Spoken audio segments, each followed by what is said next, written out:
Sandeshkhali issue তো আজকের না, সন্দেশখালী ইস্যু নিয়ে অনেক দিন ধরেই এই চাপানুতর চলছে। যেই ভিডিওগুলো দেখানো হয়েছে সেই ভিডিওগুলো কোনো না তৃণমূল না বিজেপি কেউ এফএসিএল টেস্ট বা অন্য কোনো সরকারিভাবে কোনো টেস্ট করা হয়নি। অতএব ভিডিওর সত্যতা কেউ আমরা জানি না, কোনটা সত্য কোনটা মিথ্যে। এক, দু নম্বর, দেখুন আমরা দেখেছি সন্দেশকারীদের দুটো চিত্র। যখন ওই শাহজাহান উত্তমরা যখন এই ধরনের অত্যাচার মহিলাদের ওপর করেছে তখন তাদের গ্রেপ্তার করার কথা মুখ্যমন্ত্রী বলেনি, মুখ্যমন্ত্রী অ্যাসেম্বলিতে দাঁড়িয়ে বলেছে যে শাহজাহানকে টার্গেট করা হয়েছে। অতএব শাহজাহানের পাশে মুখ্যমন্ত্রী দাঁড়িয়েছেন, তার স্টেটমেন্ট থেকে পরিষ্কার। অতএব শাহজাহানকে যদি প্রথমেই পুলিশ যদি গ্রেপ্তার করে নিত এবং শাহজাহানের সাকরেদদের গ্রেপ্তার করে নিত, আজকে সন্দেশখালী হতো না।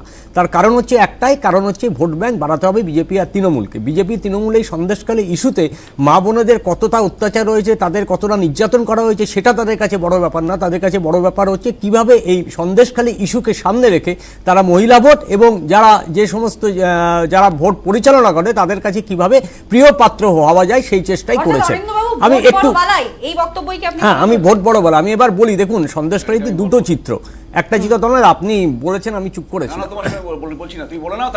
হ্যাঁ, এবার হচ্ছে আপনি দেখবেন লক্ষ্য করে, যেমন সন্দেশখালীতে মা বোনদের বিক্ষোভ হয়েছে, এখানে আমরা যারা তিনজন বসে আছি বা আপনি, আমরা কেউ সন্দেশখালী যাইনি বা সন্দেশখালী গ্রাউন্ড রিয়েলিটি আমরা জানি না। আমরা যা দেখেছি খবরের কাগজের মাধ্যমে বা আপনাদের টিভি ক্যামেরার মাধ্যমে, ওইখানে আসল ঘটনা বা আসল তথ্য কি হয়েছে সেটা আমরা কিন্তু জানি না। আমরা এটাও দেখেছি যে সন্দেশখালীতে বিভিন্ন মহিলা নির্যাতন হয়েছে, তাদের এফআইআর করতে গেছে কিন্তু পুলিশ এফআইআর নেয়নি, পুলিশ সেখানে এফআইআর তাদের ফেরত দিয়ে দিয়েছে। আবার এটাও দেখেছি আমরা একটা সময় যে সন্দেশখালীর বুকে এই রেখাপাত্রকে গো ব্যাক স্লোগান সেখানকার মা বোনেরা দিচ্ছে। অতএব দুটো চিত্র এখানে দেখানো হয়েছে। অতএব এই দুটো চিত্রের কোনটা সত্য কোনটা অসত্য এটা নিয়ে আমরা জানি না, কিন্তু আমরা দেখেছি যে সন্দেশখালী শুধু না, উত্তরপ্রদেশেও নারী নির্যাতন হয়েছে, হাতরাস হয়েছে, উন্নাও হয়েছে, মণিপুর হয়েছে। আবার এখানেও আমরা দেখেছি পার্কস্ট্রিট হয়েছে, বাঁশজনি হয়েছে, গড়িয়া হয়েছে, মুর্শিদাবাদ হয়েছে। কিন্তু প্রত্যেক জায়গায় যদি প্রশাসন রং দেখে বিচার করে যে কে অপরাধী, তার দল করে কি তার দল করে না, তাহলে কিন্তু মুশকিল হবে, তাহলে গণতন্ত্র রক্ষিত হবে না। আমার মনে হয় রং না দেখে, যে অপরাধী তার চরিত্র না দেখে, তার রাজনৈতিক রং, বর্ণ, জাত, ধর্ম কিছু না দেখে তাকে গ্রেপ্তার করতে হবে। কেন মহিলার নির্যাতন যিনি করবেন তিনি আজ যাই হোক কোনো দলের সম্পদ হতে পারে বলে আমি বিশ্বাস করি না। বেশ, কোহিনুরের কাছে উত্তর নেব। কোহিনুর, তন্ময়বাবুর কাছে আসি। আমি দেখুন যে এখানে জিতবে, আমি বিজেপির মতো অ্যাস্ট্রোলজার আমাদের কাছে নেই। কোহিনুর যেটা বলছে, কোহিনুরের কাছে কি গ্রাউন্ড রিপোর্ট আছে আমি জানি না। যে সবসময় জেতা মানে যে আপনার পক্ষে রায় দিল তার না, সবসময় জেতা মানে দেখবেন হিটলার একটা সময় 97% ভোট পেয়েছিল, বা সাদ্দাম হোসেন একটা সময় 92% ভোট পেয়েছিল। বাকি ইতিহাসটা আমরা সবাই জানি। তবে এটা ঠিক যে তন্ময়বাবু যেটা বলছেন যে সন্দেশখালীর বুকে এই হয়েছে, আসলে বিজেপি এখানে কোনো ক্যান্ডিডেট খুঁজে পায়নি বলে রেখাপাত্রকে দাঁড় করিয়েছে। এবং আমরা খুব নিশ্চিত একটা ব্যাপারে যে সন্দেশখালীর মানুষ ইন্ডিয়া জোটকেই সমর্থন করবে বলে আমার দৃঢ় বিশ্বাস। ওখানে বিজেপি জিতবে না, নয় ইন্ডিয়া জোটে যে দুটো শরিক আছে তারাই কেউ ফার্স্ট হবে কেউ সেকেন্ড হবে, কিন্তু বিজেপি ওখানে জামানত থাকবে কিনা এটা আমার সন্দেহের কিন্তু তালিকায় রয়েছে। দেখুন, ন্যায় পাওয়ার জন্য রেখাপাত্র বিজেপি জয়েন করেছেন। রেখাপাত্র কোন রাজনৈতিক দল করবেন আমরা ব্যক্তিগত ব্যাপার, কিন্তু আমার যেটা দুঃখ লাগে যে মণিপুর হাতরাসের ঘটনা এবং তার সাথে উন্নয়নের ঘটনায় যারা সেদিনকে অত্যাচারিত হয়েছিল তারা বিজেপি জয়েন করেনি বলে তারা আজকে ন্যায় পায়নি। কিন্তু তিন নম্বর, খুব আশ্চর্য লাগে যে তৃণমূল কংগ্রেস আর বিজেপির মধ্যে আর্চার্চি হচ্ছে সন্দেশখালী নিয়ে। আমরা দেখেছি এই সন্দেশখালীতে যখন বাম কংগ্রেস মিছিল নিয়ে যায় তখন সন্দেশখালীতে ঢুকতে দেওয়া হয় না, আর সুকান্ত শুভেন্দুকে সন্দেশখালীতে ঢুকতে দেওয়া হয়। কেন ঝগড়া করে এরা নিজেদের মধ্যে আমি বুঝি না। অর্থাৎ বিজেমূল তত্ত্বকে খাড়া করছেন অনিন্দবাবু?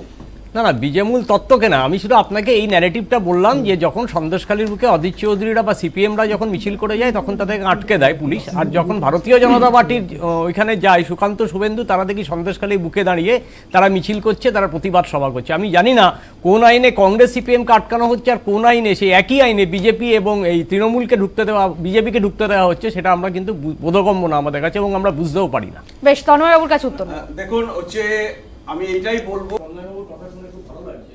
উনি নারী নির্যাতনের বিরুদ্ধে বলছেন, কিন্তু বিলকিস বানু ঘটনায় যখন 11 জন আসামিকে কোর্ট সাজা দেয় আর দিল্লির বুকে আমরা দেখি 15ই আগস্ট 2023-এ সেই মোদী সরকার তাদেরকে খালাস করে, তখন নারী নির্যাতন নিয়ে যখন এবং এক মিনিট যখন তাহলে আরে ভাই আমি আপনার বলার সময় বলিনি তন্ময়বাবু, আরে আপনার টার্ন যখন আসবে আপনি বলবেন প্লিজ তন্ময়বাবু। অনিন্দবাবু আমি বলি এই নারী নির্যাতন নিয়ে, নারী নির্যাতন নিয়ে গুজরাট সরকার করেছে। এই তন্ময় বাবুর এই বক্তব্য যদি উত্তরপ্রদেশে যোগী আদিত্যনাথ এবং মণিপুরে নরেন্দ্র মোদী বুঝতেন, তাহলে আমার মনে হয় ভারতবর্ষের চিত্রটাই অন্যরকম হয়ে যেত। এক, দু নম্বর, আমরা দেখেছি মমতা বন্দ্যোপাধ্যায়, আমরা রাজস্থানে যদি করে দেখি তার করে আমাকে বলতে দিন। এই তো আপনি বললেন, এই তো আপনি বললেন যে আপনার আমার বলার সময় আপনি কথা বলবেন, এখন আমি যেই বলছি আপনি আমার কথা বলছেন।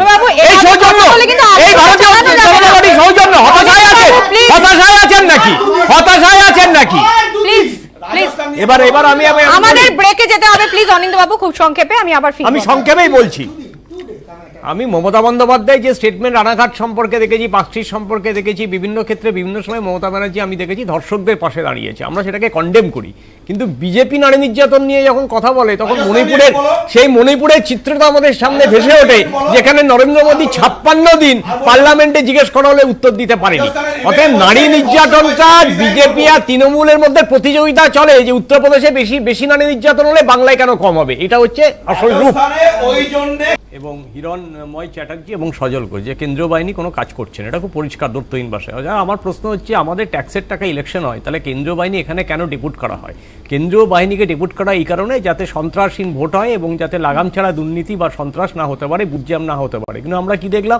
আমরা দেখলাম কেন্দ্রীয় বাহিনী তার কিভাবে কাজ করছে। আমরা দেখেছি কেন্দ্রীয় বাহিনী কখনো ভিক্টোরিয়া, কখনো চিড়িয়াখানা, কখনো তৃণমূলের পার্টি অফিসে বসে বিশ্রাম নিচ্ছে এবং আইসক্রিম খাচ্ছে। এটা খুব দুর্ভাগ্যজনক। এবং হ্যাঁ, তৃণমূল পার্টি অফিসে বসে আমার কাছে ফুটেজ আছে, আমি দেখিয়ে দিতে পারি। এক, দু নম্বর হচ্ছে, আমি আপনাকে আরেকটা কথা বলি যে দেখুন, এই লোকাল অ্যাডমিনিস্ট্রেশন, এই সন্দেশখালী ইস্যুতে যখন আপনি শুরু করলেন, সন্দেশখালী ইস্যুটা কিন্তু ঘটেছে যখন ইলেকশন কোড অফ কন্ডাক্ট চালু হয়নি। অতএব লোকাল অ্যাডমিনিস্ট্রেশনের এটা দায়িত্ব যারা অপরাধী তাদেরকে গ্রেপ্তার করা। কিন্তু আমরা দেখছি নবান্নের নির্দেশ না আসলে পুলিশ প্রশাসন কাজ করে না। আসলে এখন ওসিরা প্রশাসনিকভাবে কাজ করে না, এখন রাজনৈতিকভাবে কাজ করে। প্রত্যেক থানার ওসি, হ্যাঁ জাস্ট 10 সেকেন্ড, প্রত্যেক থানার ওসি এখন তৃণমূলের ব্লক প্রেসিডেন্ট, আর এসপি আর ডিসিরা এখন জেলা প্রেসিডেন্ট।